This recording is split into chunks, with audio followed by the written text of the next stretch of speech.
এর সামনে পেশ করলেন। সরকারে দু জাহাঁ কয় কথা বললেন? সবাই বলেন কয় কথা?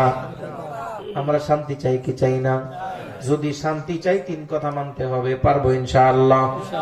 নবীজি এক নাম্বার কথা বললেন, আমসিকা আলাইকা লিসানাক।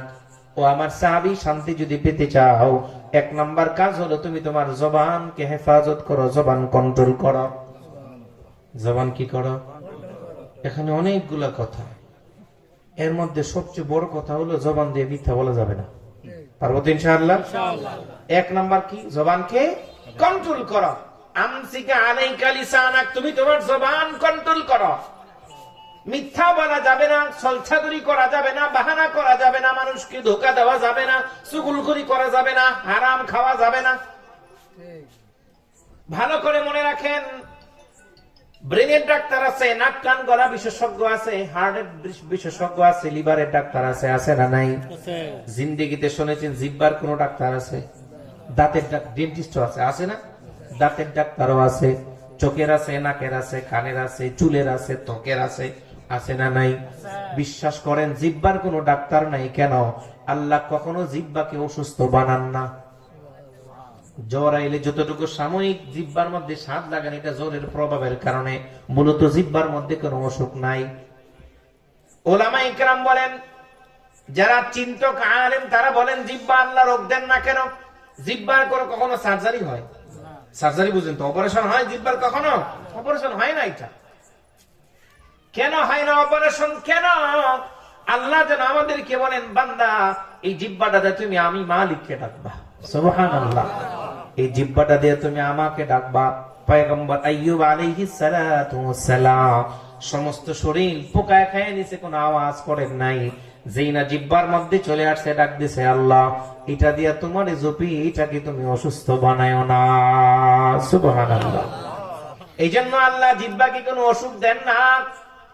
মায়ের পেটে থাকার সময় বান্দার খাবার দরকার, খাবার আল্লাহ তাআলা বান্দা আর নবীর মাধ্যমে মার থেকে খাবারের ব্যবস্থা করেছেন, তাও মুখটা ব্যবহার করেন নাই। কেন রে বান্দা, কেন করি নাই? এই মুখটা দিয়ে তুমি দুনিয়া থেকে আমার নাম জপবে, জিকির করবে, কোরআন তেলাওয়াত করবে, আমাকে ডাকবে, আমার প্রশংসা বাক্য পাঠ করবে। আমাকে ডাকার কারণে আমি জিহ্বাটাকে, জবানটাকে হালাল বানিয়েছি। এই জন্য মুহতারাম দোস্ত মাহবাব, আল্লাহ তাআলা জিহ্বাটাকে কখনোই অসুস্থ করেন না। আর দুনিয়াতে এসে আমরা সেই অসুস্থ জিহ্বাটাকে অসুস্থ বানাই। নেশার মাধ্যমে বানাই, হারামের মাধ্যমে বানাই, মিথ্যা কথা বলার মাধ্যমে বানাই, চুগলখড়ি করার মাধ্যমে আমরা জিহ্বাকে নাপাক করি। করি কি করি না? কথা বলেন, কথা ঠিক না বেঠিক? আল্লাহ তাআলা যেখান দিয়ে নাপাক দেন নাই, আমরা সেটাকে নাপাকের মাধ্যম বানাই। এক নাম্বার পয়গম্বর বলেন, আমসিকা আলাইকা লিসানাক, জবান কি কন্ট্রোল করো, জবান, জবানটাকে হেফাজত করো। অনেকগুলা কথা এখানে আমি শুধু বললাম, এই জবানটাকে এমন কোন কাজে ব্যবহার করা যাবে না যাতে কিয়ামতের ময়দানে আল্লাহ আমার জবানটাকে বন্ধ করে দেন, কথা বলতে না পারি। দুনিয়াতে আমরা কথা বলতে পারি কি পারি না? কথা বলেন, পারি কি পারি না?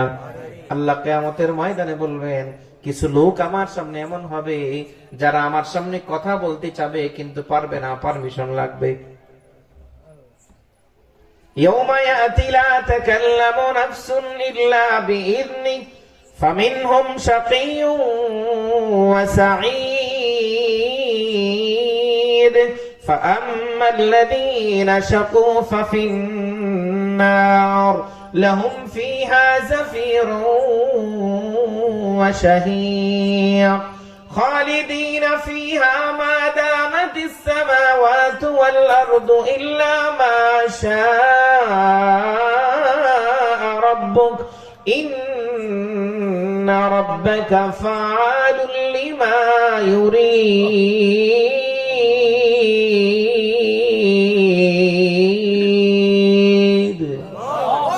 কার কথা? সূরা হুদের কথা। আল্লাহ বলেন, ইয়াউমা ইয়াতি লা তাকাল্লামু নাফসুন ইল্লা বিইذনি, সেদিন আমার সামনে পারমিশন ছাড়া কথা বলতে পারবে না। দুনিয়াতে পারমিশন নিতে হয়, হয় না?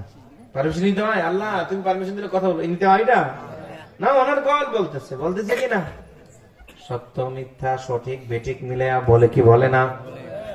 এই জন্য দোস্ত আহবাব, শান্তি যদি পেতে চাই, 1 নম্বর নবীজির কথা, আমসিকা আলাইকা লিসানাক, তুমি তোমার জবানের হেফাজত করো, করবো তো ইনশাআল্লাহ। 2 নম্বর নবীজি বললেন ওয়ালিয়াসাকা বাইতুক, তুমি তোমার ঘরের মধ্যে থাকো। কোথায়? ঘরে ঘরে। আর জোরে বলেন কোথায়? ঘরে মানে দোকানদারি করা শেষ, ঘরে চলে আসো, বাসায় চলে আসো। খেতে কামারে কাজ শেষ, বাসায় আসো। অফিস করা শেষ, বাসায় আসো।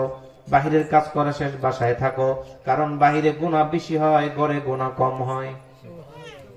কথা ঠিক কিনা বলেন? বাহিরে গুনাহ বেশি হয়, ঘরে গুনাহ কম হয়। ঢাকা শহরে পত্রিকার রিপোর্ট, প্রত্যেক 40 মিনিটে একটা করে বিচ্ছেদ হয়।